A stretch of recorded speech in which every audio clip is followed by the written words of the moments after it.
My sister Tiga and I were continuing to explore the Yasawsas, which is a group of islands off the coast of western Fiji.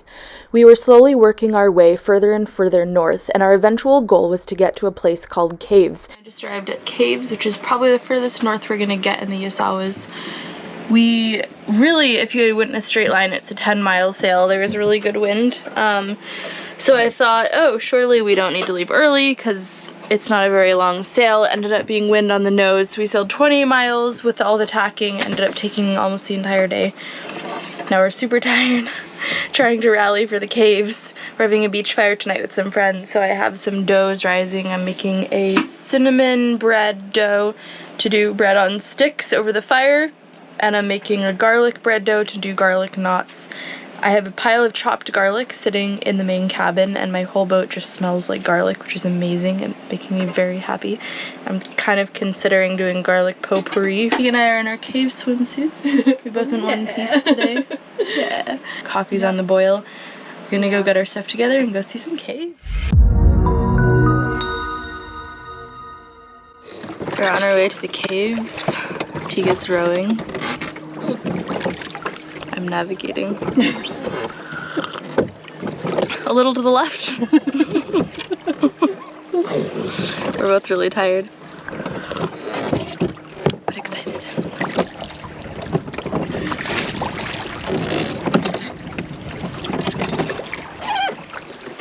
We are approaching the dinghy landing.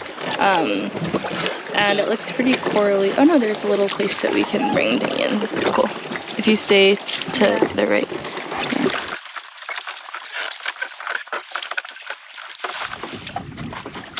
Alright, we're here. Yay!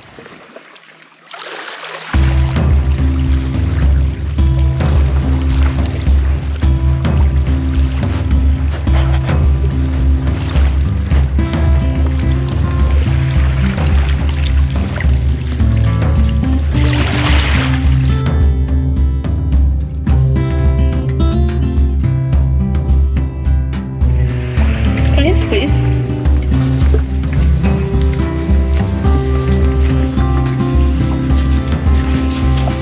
Oh my god. Wait, this is really cool. Whoa. Whoa, wait, actually. It's actually insanely cool. This is so cool.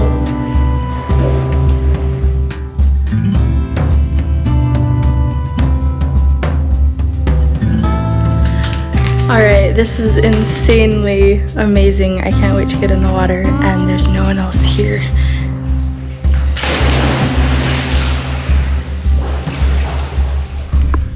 Danny boy, oh Danny boy, I love you so.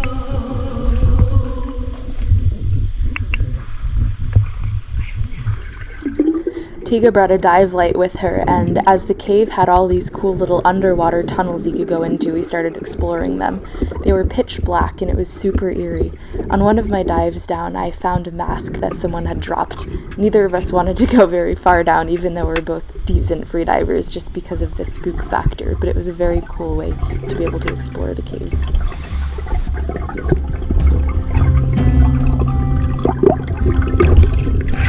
I found treasure! The source of the mysterious ticking sound. It's not a bad one.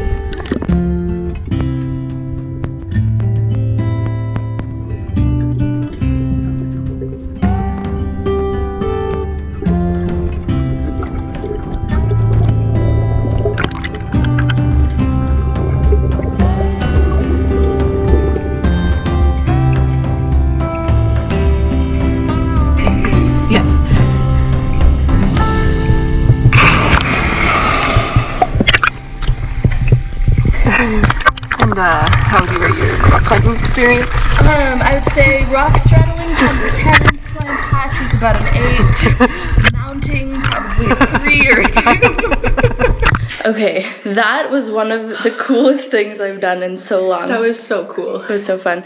So now all we have to do, forgot towels. We did bring cups of hot coffee. We brought 4 cameras and a dive light.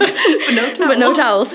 So now we're just gonna drip our way back up these stairs and hope that the dinghy we pulled up far enough on the beach because we're only going to be here a minute. Yeah, not too long. Alright, there's garlic knots in the oven. There is dough for cinnamon stick stuff here. Tiga and I are pretty much ready. We haven't really stopped moving since we got here. Things are crazy, life is crazy, but we're gonna go to this beach fire hopefully pretty soon. The garlic knots just need to come out of the oven. Ooh. It's still quite early for you today. Yeah, it still feels like that.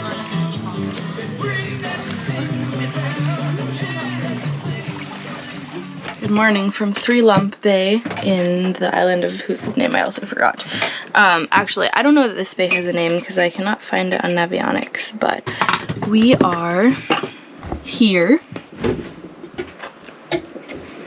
And yeah, this is the Yasawsas, I think, Fiji. So we started out at Caves, which is way up here. Yesterday we motored to here. That was a very long day. And today we are leaving from here. I guess this island is called Naviti. On the satellite map, we're right in here, and I was looking for a bay and I just saw this beautiful patch of sand that's shallow, and I thought, all right, this is our ticket. So today we are heading down to Kawata, and Tiga's gonna do the shark dive. So it's about 19 miles, 20 miles. And this is our bay that we have all to ourselves. It's so beautiful. I wish we could stay here all day long and just explore, but we do have places to be, things to do. Beautiful beach, clear water, and these are little squid. These are all squiddos swimming around the boat, and you can actually see the bottom, which is unusual for the Yasawsas. You can actually see the anchor chain directly below the boat. I think we're just sitting on top of our anchor. So anyway, it's a good day to be out. We're gonna go on the windward side of the islands today, so hopefully we'll catch a little bit of a breeze, whatever there is to pick up. And then tomorrow, Tiga does the shark dive. Yeah. Maybe resort night tonight. Maybe we get a pina colada in a pretty dress. I don't know. Occasionally, I need to breathe. Stop me for a second, I got needs. Occasionally, I set them free. Don't hold me back now, I'm in the lead. This part, so cold life. This part, so cold life. What a time to be alive. Lately, I've been dancing on my own so bravely. Steady steps on the ground. Hate me, but I ain't never coming down. Never coming down. 'Cause lately, I've been dancing on my own so bravely. Another round on my mind. Hate me, but I ain't never coming down. Never coming down. I'm never coming down. Never coming down.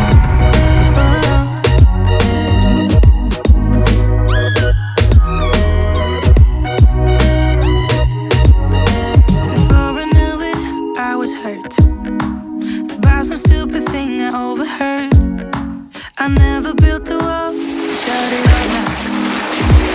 Now it's made of concrete. This part, so cold life. This part, so cold life. What a time to be alive. Lately, I've been dancing on my own so bravely. Steady steps on the ground. Hate me, but I ain't never coming down. Never coming down. 'Cause lately, I've been dancing on my own so bravely. Another round on my mind. Hate me, but I ain't never coming down. Never coming down. I'm never coming down. Never coming down.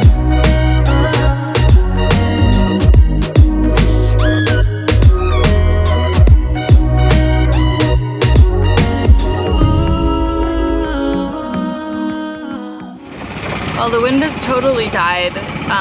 I somehow grabbed my white zinc by accident, and we've actually just taken all the sails down because they're not doing anything. And Tiga's working on a project. I'm working on how to lie down project.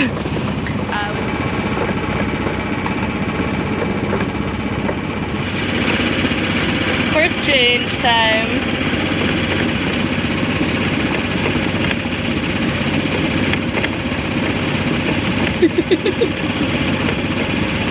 Just watching to see if it's all going according to plan.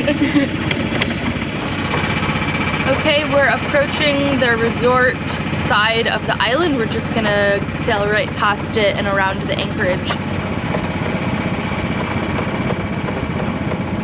So the way I anchor now that Tiga's on board is that I have her up front with the anchor and I tell her when to release it, how much chain to let out.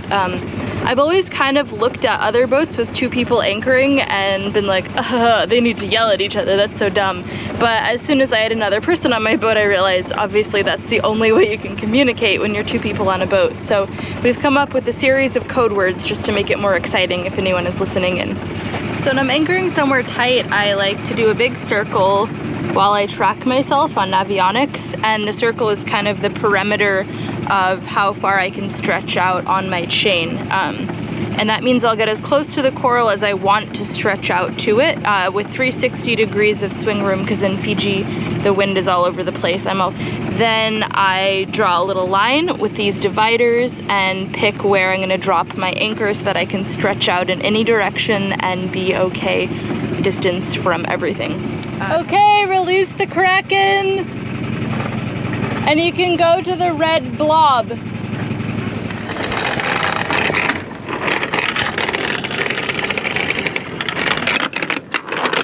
Let's go to the red blob.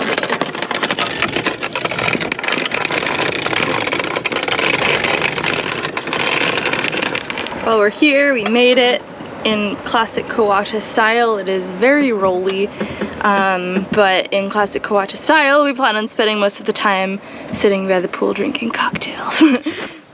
So Tiga's off on the shark dive right now. I'm getting my boat ready to sail to Musket Cove. We're probably going to arrive at night to Musket, but it's not a big deal. I've been in and out of there a lot and I'm very comfortable anchoring in any light condition. So the very important stick that holds the sunshade up fell overboard and Tiga just jumped in the water to try to retrieve it. Do you see it?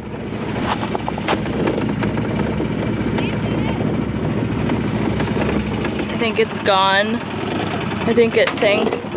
So I'm just gonna retrieve Tiga and then we'll carry on. R.I.P. Golden Stick. I found that thing in a dumpster in Panama and it's gotten me all the way here.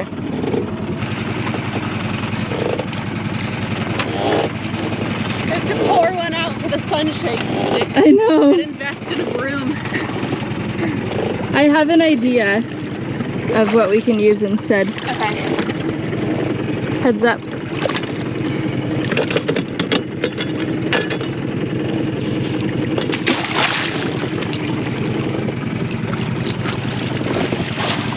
Okay, the show must go on. Golden Stick, you will be missed. There's absolutely no wind and it's just another one of those days of motoring.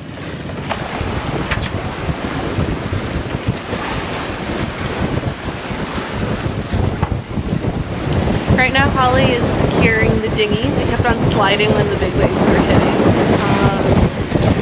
We're borderline overpowered, but it's also really fun to finally be sailing again instead of motoring.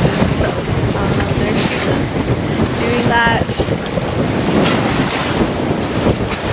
I don't know how you would do this as one person.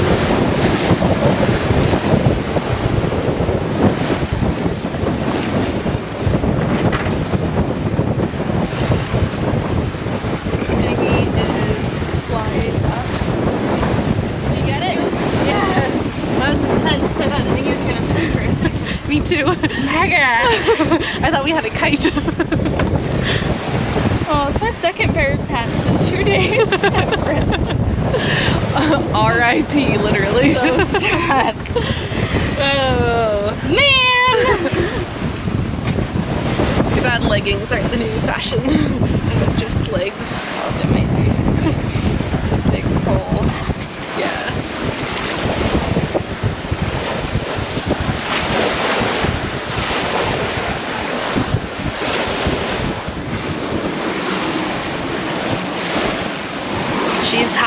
in. Alright, so we were pretty overpowered, so Holly made the call to change the head sail. So right now, the big jib is coming down. We have a little storage jib here. We got some tunes to keep us happy, and I'm just keeping us kind of slow going while Holly does all the hard work up front. Episode 2 of How the Heck Do You Do This Alone on a Boat? I would not want to be a single-hander. But yeah, it's pretty cool.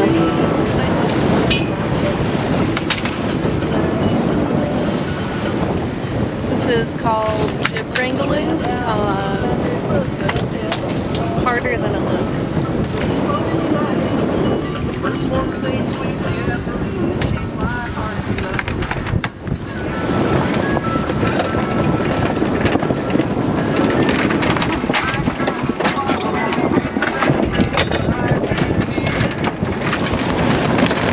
Putting 2 reefs in the sail because the wind is still building.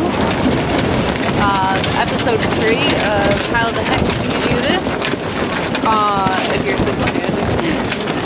So just like before, I get to sit here and be pretty on the helm, and Holly gets to do all the fun work.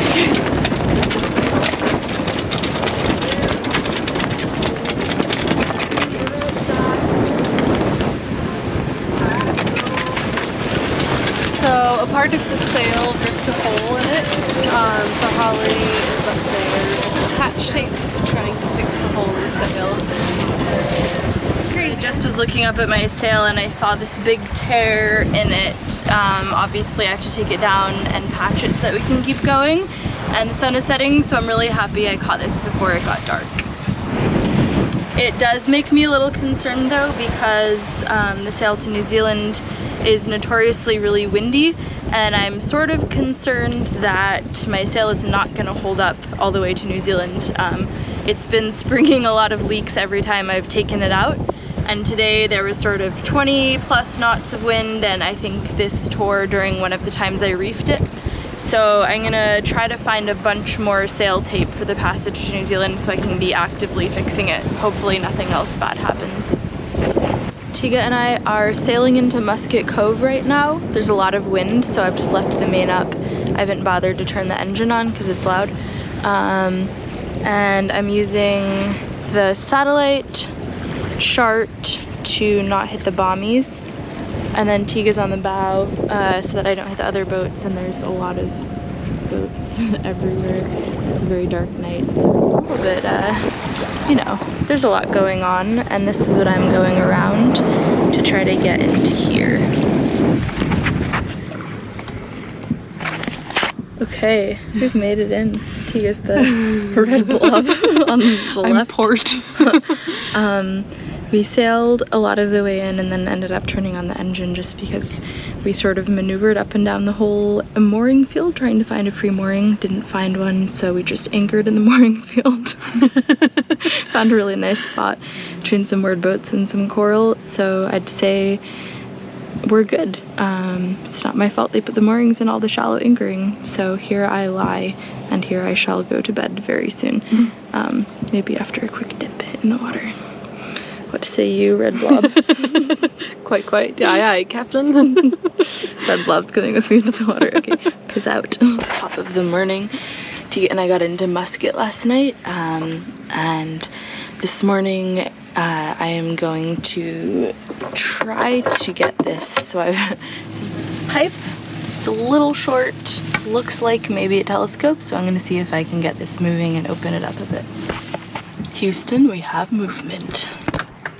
Oh yeah, look at all that salt. I don't even know what this is from. I think I found it in another dumpster at a boatyard. I think it's some sort of piece of someone sailing something, which is probably why it has all the salt in it, because to my knowledge I've never used it and I've had it for a very long time. Okay, I just got this boy to extend, so now it is exactly the right length. I'm gonna try to put up the sunshade and see how it works. I'd like to give a shout out to my rusty trusties, vice grips, other vice grips, and channel locks. Channel locks just acted as a hammer to dislodge the corrosion. Vice grips and other vice grips were the real big players.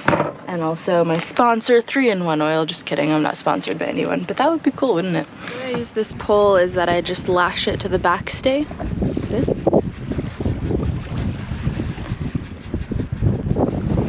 And then its little arms extend out and it becomes the back of the sunshade. That's why it has to be a specific length. It has to be the width of the back of the sunshade. So I think this should work as long as it doesn't bend. That would be the only problem. Okay, I hate to sully the memory of golden pole in this way, but I think the new one is better. It's a little bit wider, so it stretches the back of the sunshade out in a better way. It makes the whole thing tighter, less lumpy, flumpy, blowy in the wind, and it looks pretty good.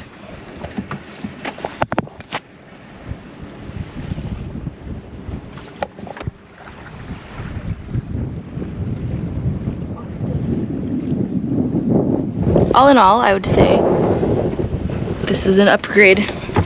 Thanks for watching this week's video. This edit is coming to you from a house in an undisclosed location in New Zealand. I am sitting on a couch doing the edit, plugged into shore power. It's just amazing and spacious. Anyway, I put up new videos on YouTube every 2 weeks, and for my patrons, you guys get a video on the weeks that I don't put up a full-length YouTube. Thank you so much to all of my patrons who are supporting me and making this possible. If you'd like to become a patron and get access to those little extra videos, and I take requests for videos. If you guys want to see anything that I do that I don't show on YouTube, I've done a lot of videos about specific ways that I do things on my boat that I don't necessarily show, or specific questions that you guys have. I'm always happy to make custom videos for you. So my Patreon is patreon.com/windhippie. For one-time donations, if you just want to help me out or throw me some beer money, that's paypal.me/windhippie. And the links to both of those are in the description below. Also, I have merchandise in the description below. Is a link for that if you want to buy t-shirts, hoodies, etc. Thank you, Tish, for helping me schedule these videos. I edit them wherever I happen to be in the world, upload them to Dropbox, and she helps me get them up on YouTube on time and reminds me when I need to do a video edit. It's quite a lovely system. Thank you guys for all your comments. I love reading them all, and I answer as many of them as I can whenever I have access to internet. And I will see you guys in 2 weeks, YouTubers, for another full-length video, and patrons, I'll see you guys next week with a snack. To answer the question of how many pickles are in the jar, I'm doing an Inception moment in a mirror because I'm in a house, motherfuckers. There were 44 pickles in the jar, so a lot of you guys got quite close. It took Tiga and I 2 months to eat all the pickles and make the pickle list, and now the jar has been recycled. Thank you for all of your guesses. Goodbye, Mirror Holly.